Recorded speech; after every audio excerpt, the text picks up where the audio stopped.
أعوذ بالله من الشيطان اللعين الرجيم. بسم الله الرحمن الرحيم.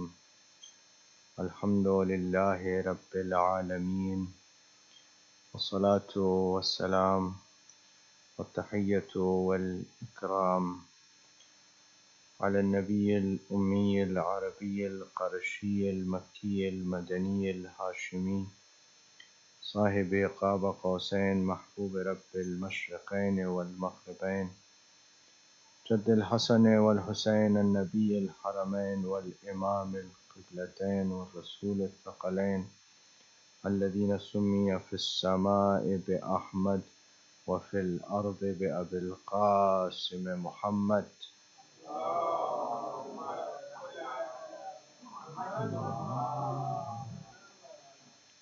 وعلى أهل بيته الطيبين الطاهرين المعصومين المظلومين المنتخبين المنتجبين، لا سيما بقية الله في الأرضين، روحي وأرواح العالمين لتراب مقدمه الفداء، واللعنة الدائمة الباقية على أعدائهم ومنكر فضائلهم وغاصب حقوقهم أجمعين من يوم عداوتهم إلى قيام يوم الدين. أما بعد، فقد قال الله سبحانه تبارك وتعالى في محكم كتابه ومتقن خطابه: بسم الله الرحمن الرحيم. إن الأرض لله يورثها من يشاء من عباده والعاقبة للمتقين. صلوات على محمد وعلى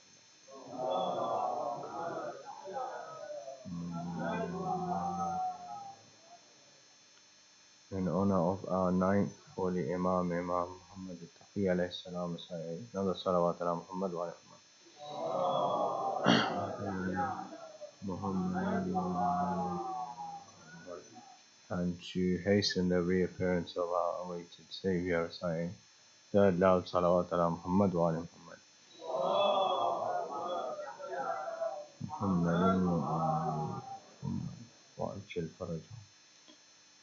The verse that I recited in front of you is from Surah Al-A'raf, in which Allah subhanahu wa ta'ala tells us that the earth, everything that's within it, it belongs to Him. In al-arda lillah, this for Allah means it belongs to Allah. He has ownership over it and He has control. يُورِثُهَا مَنْ يَشَاءُ مِنْ عِبَادِهِ, and whosoever He desires and He wishes will inherit this earth. وَالْعَاقِبَةُ لِلْمُتَّقِينَ, and the end, the righteous end, is for the muttaqi. Of course, today we've gathered to commemorate our ninth holy Imam alayhi salam, whose famous title is At-Taqi. And in reality, this title and this characteristic, this sifa, can be given to each and every one of our Imams alayhi salam. But what is it regarding our ninth holy Imam in particular that makes him entitled to this title by which he is recalled? Perhaps one of the reasons, there is one more reason, inshallah I'll mention it later on, but perhaps one of the reasons to begin our discussion is that our ninth holy Imam, out of all of the A'imma alayhimus salam, out of each and every one of them, is the one who lives for the shortest period of time. Our ninth holy Imam, Imam Muhammad al-Taqi alayhi salatu wassalam,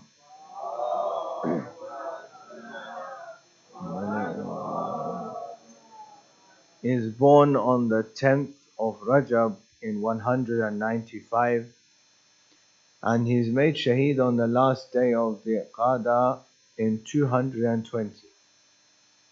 So he's 25 years of age when he passes away. So out of all of the A'immah alayhimus salam, he's the one who lives for the shortest period of time.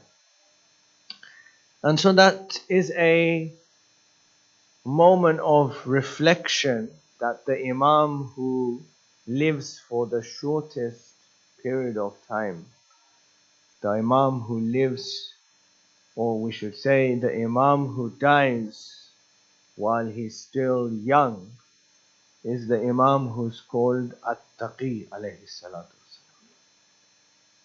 That he is the one through which taqwa is introduced to us amongst the A'immah alayhim salam. The message is that taqwa is not for old people. The message is that taqwa is for young people.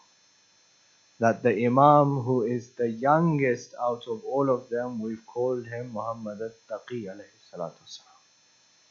That this taqwa, which is going to be aqibatul lil muttaqeen, this taqwa which is the only thing that's going to benefit me in the journey for the hereafter, is for young people. It's not for old people. Why? Because when we go in the masajid, everywhere,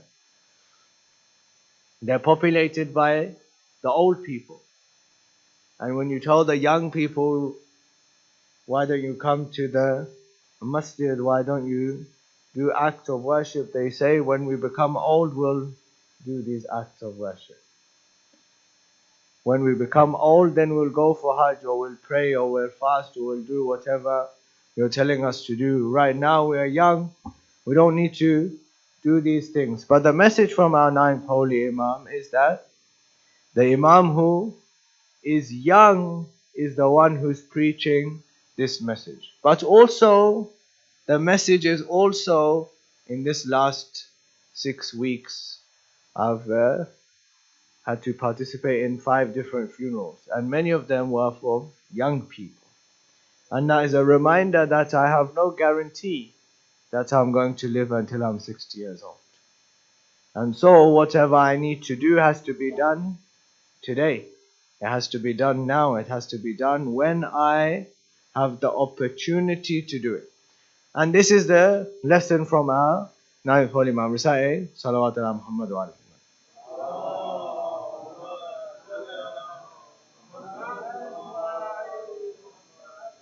Now this holy Imam of ours, he lives in a very difficult time.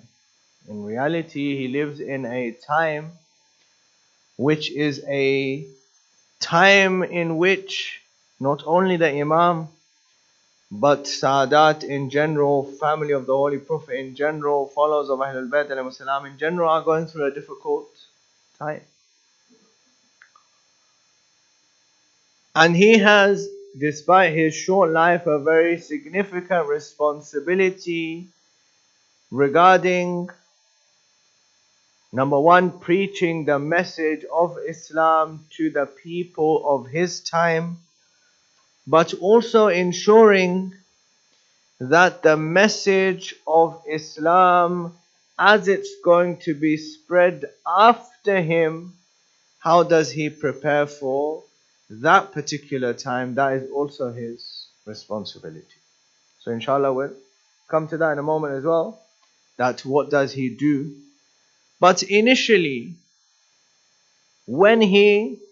initially before he's even born, of course there's doubts about his father, the 8th holy Imam. Why? Because he's reached a mature age and he has no children.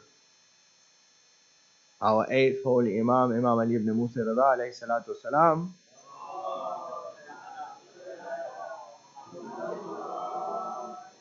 is 48 years old when our 9th holy Imam is born. And this also is a message from Allah subhanahu wa ta'ala.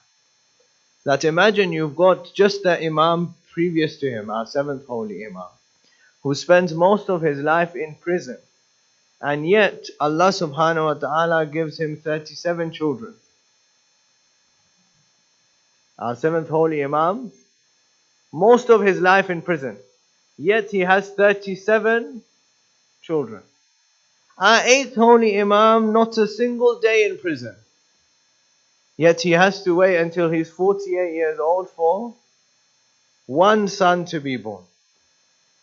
This is also a message from Allah subhanahu wa ta'ala, that even my chosen ones, the choice of having children is not with them, it's with me. This decision of giving them children is with me, is with Allah subhanahu wa ta'ala.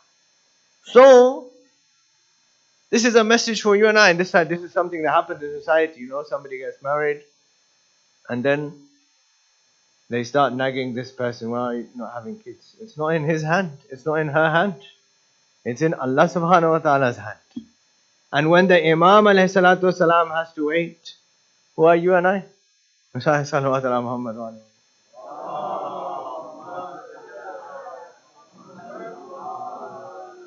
So this is our ninth holy Imam. He's born when Imam Ali ibn Musa alayhi salam is 48 years old. Now Imam alayhi salatu wasalam passes away. He's killed by Ma'mun al-Rashid. Imam Muhammad al-Taqi alayhi salatu wasalam is either 8 or 9 years old when his father passes away. So now there's a dispute amongst the followers of the Imam. They say that he's still a child. So who's going to take care of his affairs, his matters, whilst he's still a child? To which some of the followers say that if he's the Imam, then he doesn't need anybody to take care of his affairs. And if he's not the Imam, then it doesn't matter how old he is. So they say, well, let's ask him. So Imam alayhi salam, they come to him, they ask him. They say, are you the Imam? And if you're a child, how can you be the Imam? How can you lead people? So Imam alayhi salam replies to them. He says, Allah subhanahu wa ta'ala in the Quran says, وَآتَيْنَاهُ الْحُكْمَ السَّبِيَّةَ about Yahya alayhi salam in Surah Maryam. And we gave him the prophethood, we gave him the hukum, we gave him the wisdom, we gave him the rule over the people and everything whilst he was still a child. So Imam says Yahya alayhi salam was 3 years old when he was made a prophet by Allah subhanahu wa ta'ala. So if a 3-year-old can be a prophet, a 9-year-old can be an Imam. If someone who's 3 years old can be a prophet, then a 9-year-old can be an Imam. And in that same surah, Yahya alayhi salam is 3 years old. In that same surah, Allah subhanahu wa ta'ala tells us about Isa alayhi salam. And Isa alayhi salam isn't 3 years old. Isa alayhi salam is 3 hours old. Isa alayhi salam is 3 hours old when he says, Inni Abdullah atani al-kitab wa ja'alani nabiyya. I have been made a prophet whilst I'm 3 hours old in the cradle. So Imam alayhi salam says, when Allah subhanahu wa ta'ala wants to make somebody his representative, he doesn't see how old that person is. He only sees, is that person worthy of being his representative or not. So this is Imam alayhi salatu salam. Now he's a child. And whilst he's a child, whilst he's this young, Ma'mun al-Rashid decides that he wants to marry him to his daughter. And when he makes this announcement that I'm going to marry my daughter al-Fadl to Ibn al-Rida, there's a commotion amongst the clan of the Abbasids. They say, what's wrong with you? Have you lost your mind? We have so many young men in our own clan that you get your daughter married to. Why is it that you decided to marry her to somebody from Bani Hashim, from Bani Abu Talib, and amongst them the youngest one of them? So Ma'mun Rashid says, this child is not an ordinary child. And you say, no matter how extraordinary he is, he's still a child. Ma'mun Rashid says, if you doubt me, then call whosoever you want to call and have a debate with him. Call whosoever you want to call, have a debate with him. Now imagine, Ma'mun Rashid is taking on his whole clan and says with so much confidence, bring whosoever you want and debate him and you'll find him worthy. What is it that the Imam has done already that gives Ma'mun Rashid so much confidence? Surely something has already happened for Ma'mun Rashid to say with so much confidence against his whole clan, every single one of his family members, and says, debate, bring a debate, do whoever you want. So one day, something has happened. One day, Ma'mun Rashid is going hunting. And as he passes through the street, all the children who are playing in the streets, they run away. But Imam a.s. stays there standing. So Ma'mun Rashid is very impressed. Sees a child, all the children have run away, but this child has not. So he asks him, he says, all the children ran away, but you didn't run away. So Imam says, either the path was too narrow for me to leave the path for you to pass, but that's not the case. The path is wide enough for me to stand and you to pass. Or I'm scared of you, and that is not the case either. Or you're going to do something to me that I should be afraid of. So he says that's the only option that remains. So Ma'mun Rashid is impressed. He says, here's a child. And not only did he stand his ground, but he also replied to me and he left me speechless. So Ma'mun Rashid goes hunting. When he goes hunting, he lets out his falcons to hunt the animals. The falcon comes back and it has a fish in its mouth. So Ma'mun Rashid is confused. Well, how did the falcon get a fish in its mouth? So he takes the fish and he puts it in his fist and he comes back. When he comes back, he sees Imam a.s. is still there.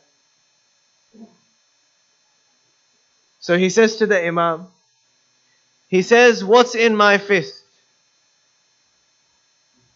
Now, simple reply would have been, there's a fish in your fist.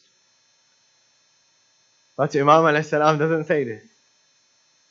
Imam a.s. says that the emperors go out for hunting.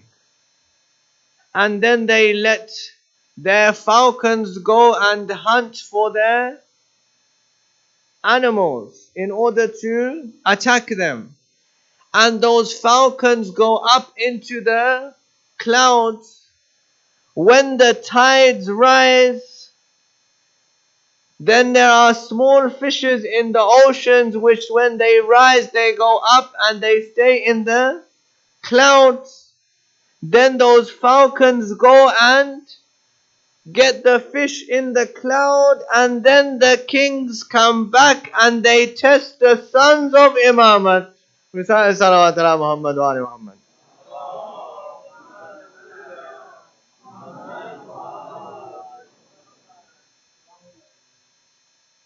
So he's answered the question that Ma'mun has in his mind, which he hasn't asked. How did the fishes get into the sky? And how did the falcon come back with a fish?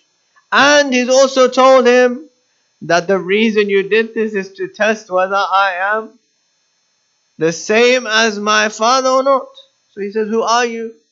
Imam says, I am Muhammad ibn Ali ibn Musa Rada alayhi salatu wasalam.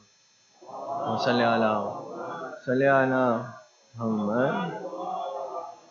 So through this encounter, Ma'mun is impressed and he's confident. His reasoning for marrying al-Fadl to Imam is something else. We'll come to that. But he's impressed enough and confident enough to be able to say to his whole clan that to bring whoever you want and debate him.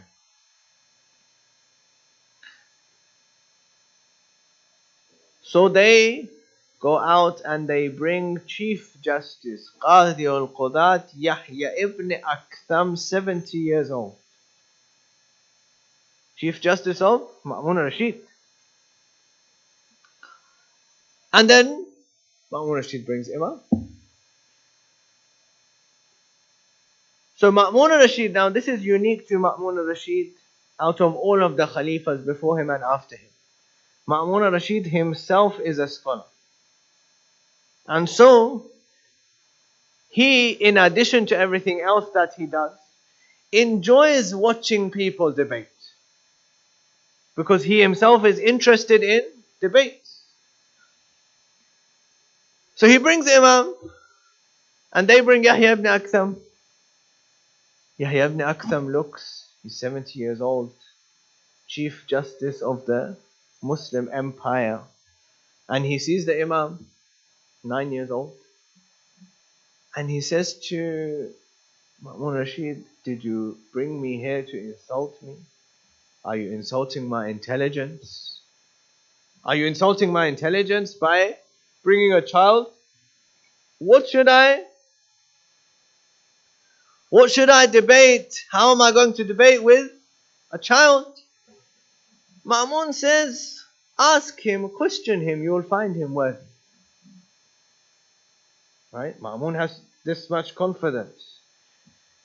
So Yahya ibn Aktham thinks to himself, and he figures that one of the most difficult chapters in fiqh is the Bab on Hajj.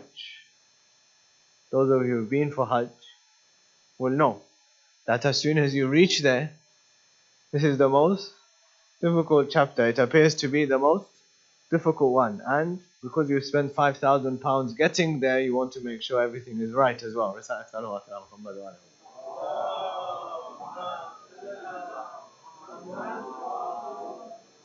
So Yahya ibn Aktham decides that Hajj is the chapter which is difficult. Let me ask a question regarding Hajj. So he asks, he says, what is the kafara for a person who hunts in the state of ihram? Imam alayhi salam immediately says to him that there's 22 different scenarios within your question. There's 22 different scenarios within your question. The Imam says, you didn't clarify whether the ihram is for Hajj or for Umrah.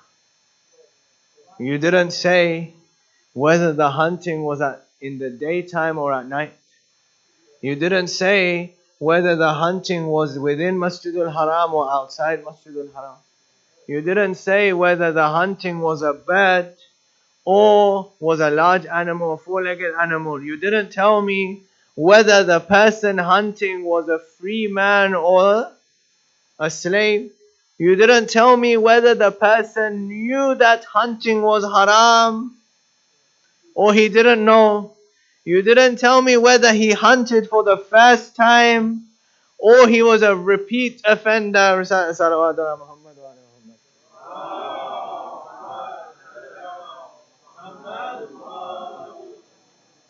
So Ma'mun Rashid turns to his family members and he said, I told you, you will find him worthy.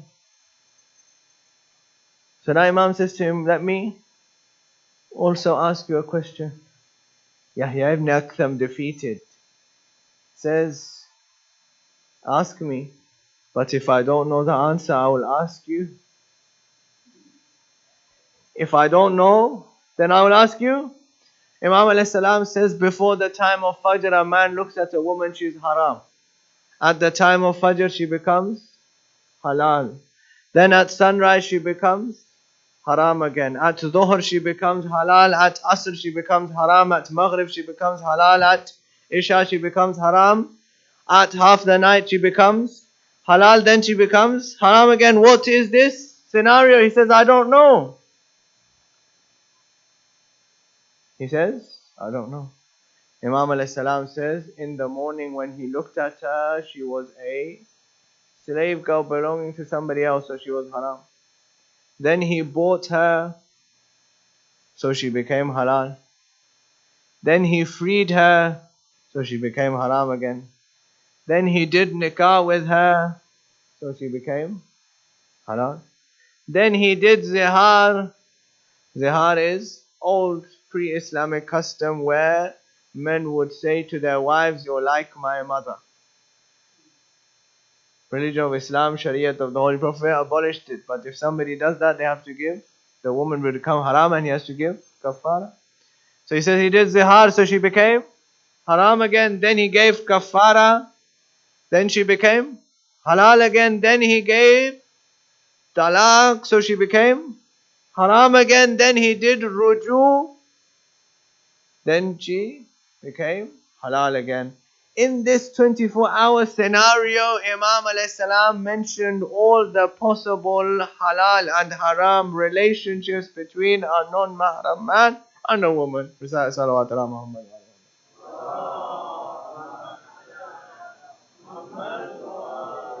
So now they say, now you're happy. Now he says to his clan that now you're happy. So Imam alayhi salam recites the sermon of nikah himself. And this is the sermon of nikah that when you attend the weddings, that all the people conducting the marriages recite Alhamdulillahi iqraran bi ni'matih wa la ilaha illallah ikhlasan li wahdaniyatih. This is the sermon that Imam Muhammad Taqi alayhi salatu wasalam recited in the court of Ma'mun. Recite salawat ala Muhammad.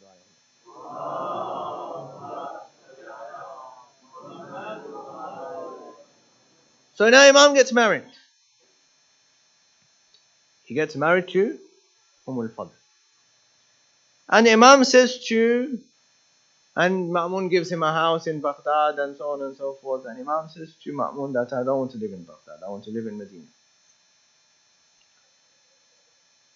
So he goes back to Medina.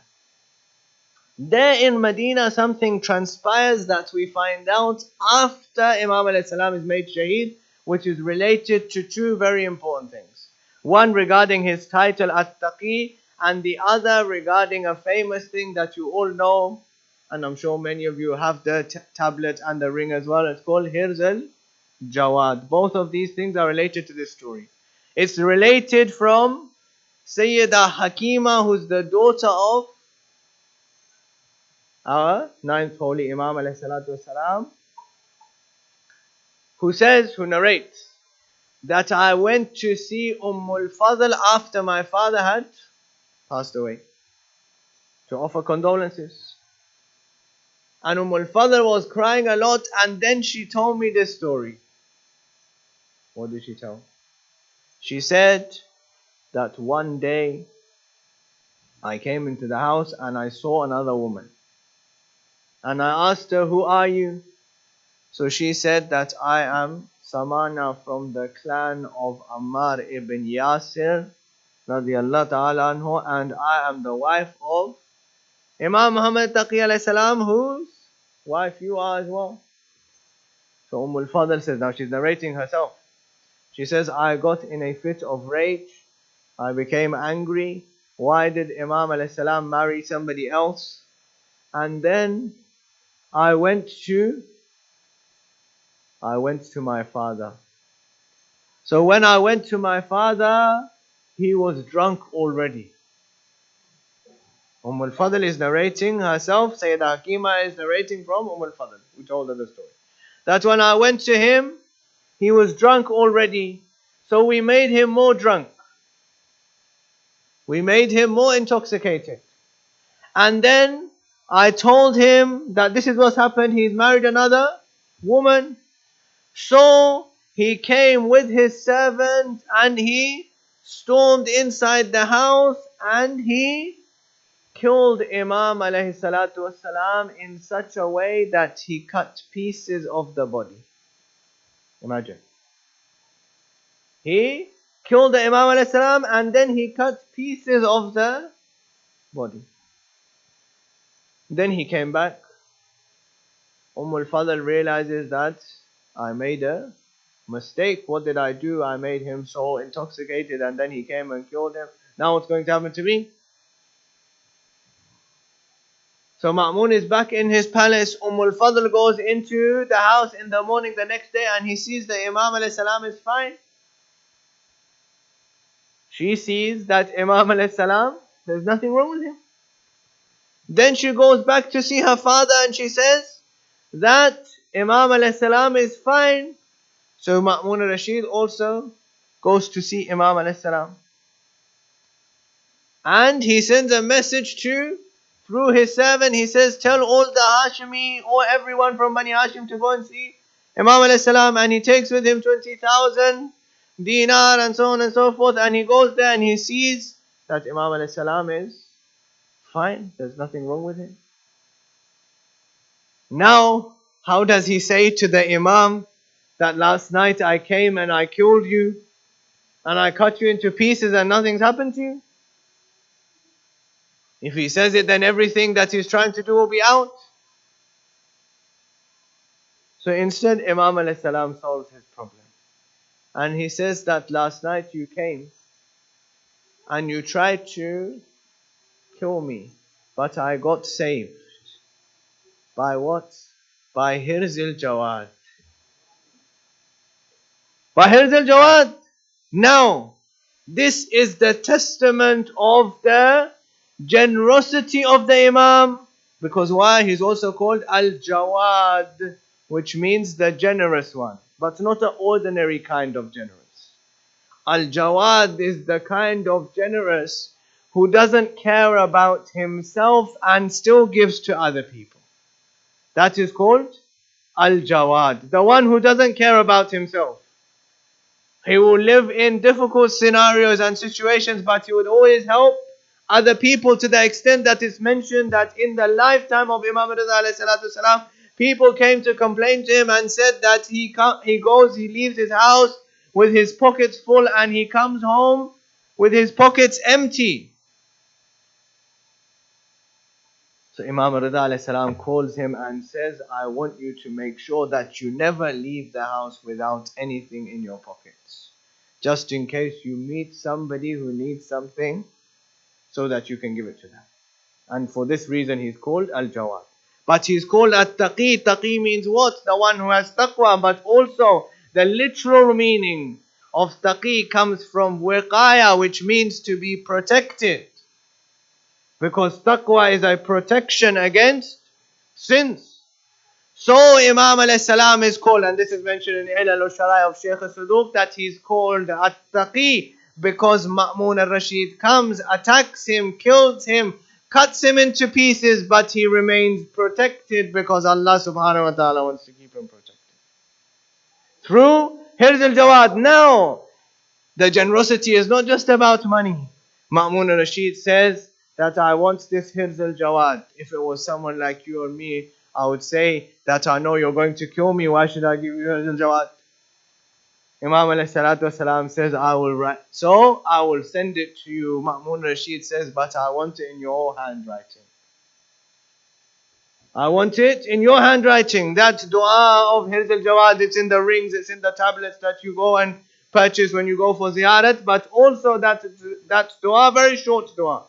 You'll find it in Baqiyatus Salihat, which is on the margins of Mafatihul Janan, where you see the Hirz of all of the Aimma alayhi salam. In the list you'll see the Hirz of Imam al-Jawad alayhi salatu salam. And Imam alayhi salam says, whosoever recites this Hirz and then writes it down and puts it on themselves and then says a 2 rakat prayer after that, And inshallah, every single attack and every single enemy would be defeated and that person would be protected.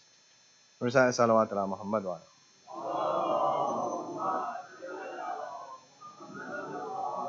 Now our ninth holy Imam, time is running out. Now our ninth holy Imam, what does he do for the people after? Why? Because, and this is to do with his marriage as well. Why has Ma'mun insisted on marrying al-Fadl to Imam? Why? Everybody knows the hadith, 12th Imam is coming, Mahdi is coming. But in the time of 4th Imam, 5th Imam, 6th Imam, they think it's a long way away. Our grandchildren, great-grandchildren, they'll deal with it. But all of a sudden, it's now the 9th Imam. And they think 9th Imam, 10th, 11th, 12th is very soon. So now, everybody knows this hadith as well, that whenever he comes, he's going to take injustice out of the world. And we are unjust, we are zalim. So what shall we do? We have to do something in order to protect ourselves and our generation. So number one, if we have some relationship with that 12th Imam, then maybe he might favor us based on that relationship. Maybe he might let us off based on the fact that he's related to us. And this was not something new. In previous Imams' times, people had given their daughters in order to get relationship. Even Rasulullah, they gave their daughters to get relationship. But Allah subhanahu wa ta'ala says that giving children is in my hand. So whosoever gave with that intention, Allah subhanahu wa ta'ala deprived them of having children. And say the same is the case with al-Fadl. Second reason is that there's a accusation which is true, that Ma'mun al-Rashid has killed Imam Rida alayhi salam. So in order to absolve himself of this responsibility, he says, if I give my daughter to Imam Ahmad al-Taqi alayhi salam, then people would remove this allegation. They'll say, why would he kill the father if he wants to marry his daughter to his son? And of course, the other is that he wants to, when he brought Imam al-Rida alayhi salam, third reason, when he brought Imam al-Rida alayhi salam in the court, he's 15 years old. So he says we couldn't do anything to him. But Imam Muhammad al-Taqi alayhi salam, he's 9 years old. We can influence him if we bring him into the palace, we marry him to the daughter. Then we give him all the luxuries in life, he would get influenced by our behavior. Of course, everybody thinks that the person in front of them is like them. That's why they act in this way to influence the other person's behavior. They don't know that Imams of Ahlul Bayt alayhimus salam are people who influence other people. They don't get influenced by the people. Salawat ala Muhammad.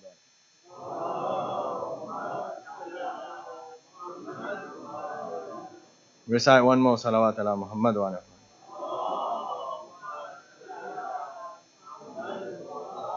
So this is our 9th holy Imam. Now this is what they did. What does Imam alayhi salam do? Imam alayhi salam, he's training companions, people around him to answer questions of people. This is a process in which to introduce the system of representatives of Imam in place of the Imam. So he sends out people to different places and he says to the people of those places that this person has been appointed by me, so consider his response, his reply to be my reply.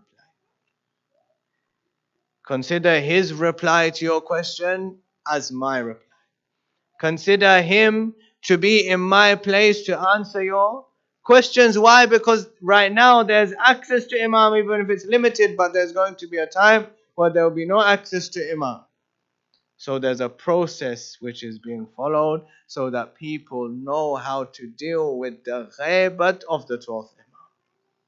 And the first representative, special representative of our 12th holy man, Uthman ibn Syed, is a servant in the house of Imam Muhammad Taqi alayhi salatu wasalam. Then he serves in the house of Imam Ali al-Naqi alayhi salam, then Imam Hasan al-Askari alayhi salam, and then he's the first representative of our 12th holy Imam. So there's a process. Imam, and the 9th Imam is the one who initiates the process of how a person is going to deal with the ghaibat of the 12th. Recite one more. Salawat ala Muhammad wa ala Muhammad.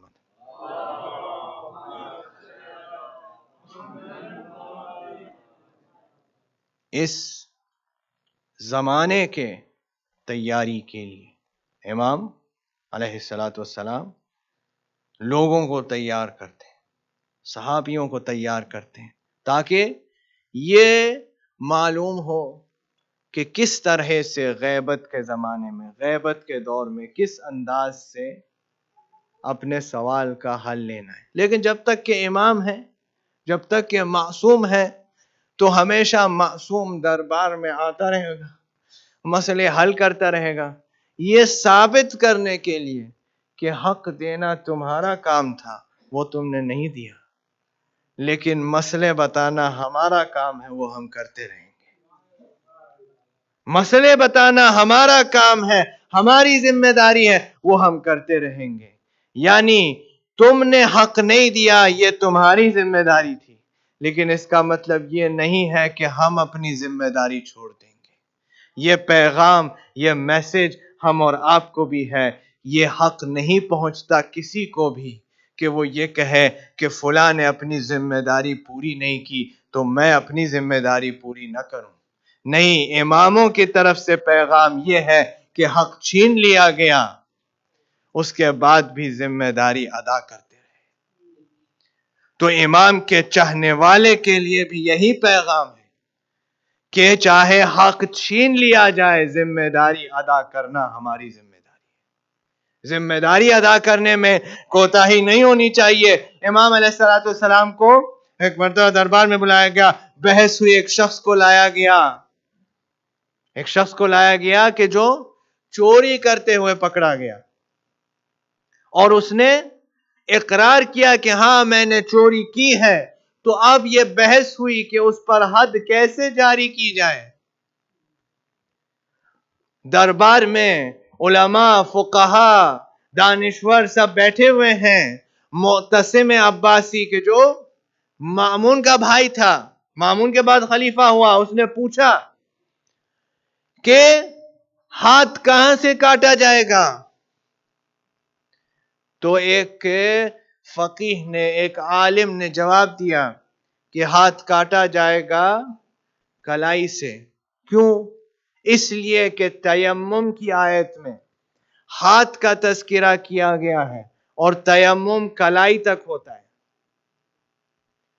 اس کے بعد دوسرے عالم نے کہا نہیں، اسی آیت میں وضو کا تذکرہ ہے اور وضو میں پانی کوہنی سے ڈالا جاتا ہے، تو اس لیے کوہنی سے کاٹا جائے گا.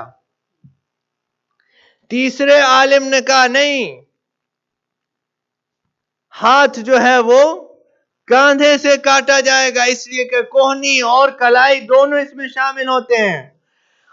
محفل میں، دربار میں ہنگامہ ہو گیا. تینوں موقف کے گروہوں میں لڑائی ہو گئی.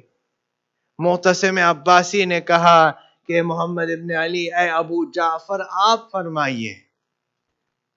امام نے کہا تمہارے علماء بول چکے ہیں، آپ مجھ سے کیوں پوچھتے ہو؟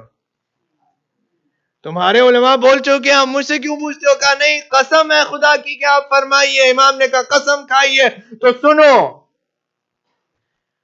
نہ تو کاندھے سے کاٹا جائے گا، نہ کوہنی سے کاٹا جائے گا، نہ کلائی سے کاٹا جائے گا، صرف 4 انگلیاں کاٹی جائیں گی. کا دلیل کیا ہے؟ کا دلیل یہ ہے کہ سورہ جن میں اللہ یہ کہتا ہے کہ مساجد اللہ کے ہیں. یہ مسجد کی جمع نہیں، مسجد کی جمع ہے. مسجد وہ چیزیں ہیں، وہ جگہ ہیں جن چیزوں سے آدمی سجدہ کرتا ہے. پیشانی ہے، ہاتھ ہیں، گھٹنے ہیں اور پاؤں کے 2 انگوٹھے ہیں. مسجد اللہ کے ہیں، انہیں کاٹا نہیں جا سکتا. چوری ضرور کی ہوگی لیکن مسلمان ہے، نماز پڑھنی ہے. معتصم عباسی امام کے دلیل سے قائل ہو گیا.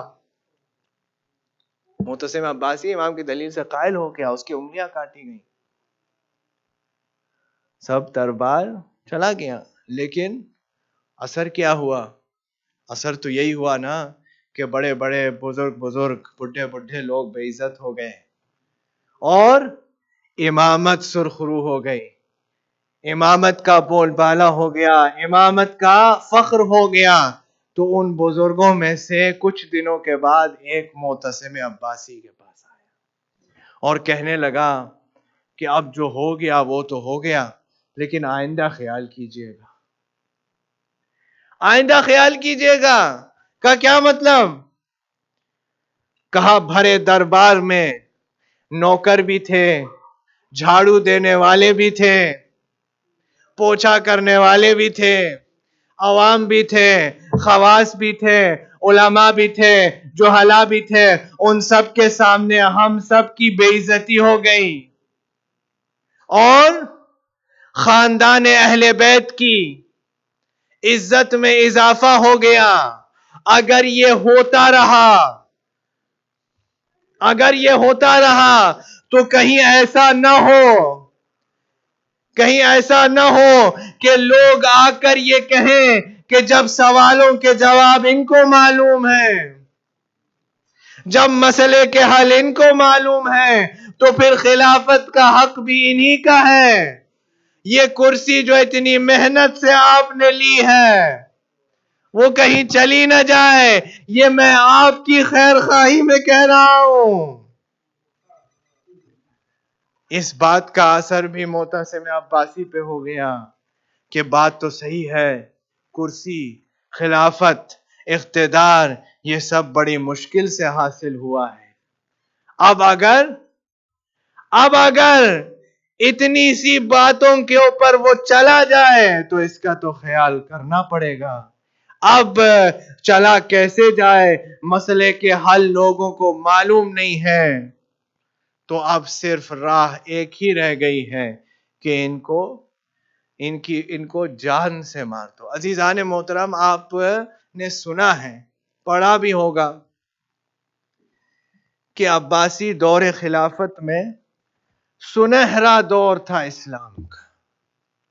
بڑی ترقی ہوئی، بہت ریسرچ ہوئی، یقیناً ہوئی. ایک ریسرچ اور ہوئی تھی، وہ بھی سن لیجئے. ان ریسرچوں میں سے ایک ریسرچ کیا تھی وہ بھی سن لیجئے.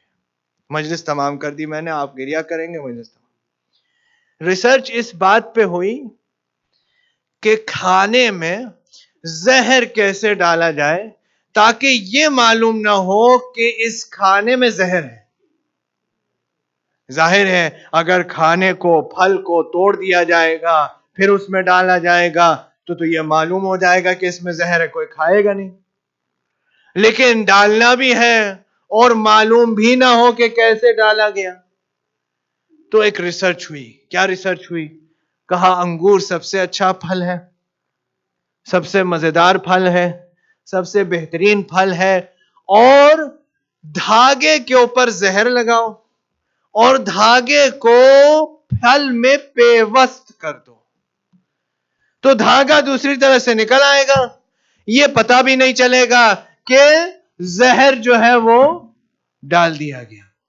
اب عزیزان محترم، زہر ہر طرح کا ہوتا ہے لیکن ایک خاص زہر ڈالا گیا ہے، اور ہمارے ہر امام کو، امام حسین علیہ السلام کے سوائے ہر امام کو، مولا امیر المومنین کے پر بھی جو تلوار چلائی گئی تھی اس پر بھی زہر تھا. ہر امام کو جو زہر دیا گیا وہ بڑا خاص طریقے کا زہر تھا. کیا زہر تھا؟ اسے زہر حلاہل کہتے ہیں. اور زہر حلاہل کی صفت یہ ہے، خاصیت یہ ہے کہ اگر اسے دریا میں ڈال دیا جائے، اگر اسے دریا میں ڈال دیا جائے تو صرف اس کی سمیل، اس کی بو سے مچھلیاں مر جاتی ہیں، صرف سمیل سے۔ اجرکم من اللہ، اللہ آپ کو کسی غم میں نہ رلائے سوائے غم اہل بیت کے۔ بس میں نے مجلس تمام کر لیا، آپ نے گریہ کر لیا، یہ زہر ملایا گیا۔ سوچیں جس کے سمیل سے مچھلیاں مر جاتی ہوں، اس زہر سے کلیجے پہ کیا اثر ہوتا ہوگا؟ اس زہر سے کلیجے پہ کیا اثر ہوتا ہوگا؟ عزیزوں، مجلس تمام ہو گئی، امام کو بلایا، انگور کھلائے، زہر کا اثر پورے بدن میں پھیل گیا۔ عزیزوں، آپ کے یہ نوے امام تقی الجواد علیہ السلام کو باب المراد بھی کہتے ہیں، مراد والا دروازہ۔ جو زیارت سے مشرف ہو چکے ہیں، گئے ہیں، باب المراد ایک دروازہ بھی ہے عرب میں۔ کس بات پہ؟ کہا کہ آپ نے یہ مصیبتیں جوانی میں 25 سال کا سن ہے صرف، اس میں برداشت کی، 25 سال کے سن میں برداشت کی۔ اور بس عزیزوں، مجلس تمام ہو گیا، آخری جملہ، آپ کے اوپر زہر کا اثر طاری ہو گیا اور آپ غریب الوطن تھے۔ ظاہر ہے گھر والے، بھائی بہن، سب لوگ تو مدینے میں ہیں، آپ بغداد میں ہیں، لیکن امام کا غسل و کفن و دفن بھی امام ہی کر سکتا ہے۔ اب با اعجاز امام علی النقی علیہ السلام آئے ہیں مدینے سے بغداد اپنے بابا کا غسل و کفن و دفن کرنے کے لیے۔ کہا جاتا ہے بڑا شاندار جنازہ نکلا، ہزار لوگ جنازے میں شریک ہوئے، حتیٰ معتصم عباسی بھی جنازے میں شریک ہوا، واثق باللہ اس کا بھائی بھی شریک ہوا۔ لیکن دل کہتا ہے کہ آپ کے 10ویں امام نے اپنے جد حسین کو ضرور یاد کیا ہوگا، اپنے جد حسین کو ضرور یاد کیا ہوگا۔ کیوں؟ کہا بابا آپ کے لیے 10,000 لوگوں کی شرکت ہے جنازے میں، مگر ہمارے جد حسین جلتی رہتی ہے کربلا پر آپ کا جنازہ پڑا رہا،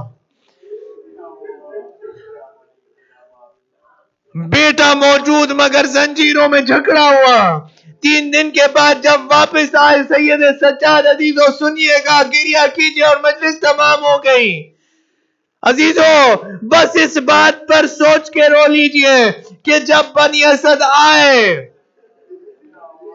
ایک ایک جنازے کو اٹھا کر وہاں رکھا جہاں امام نے کہا۔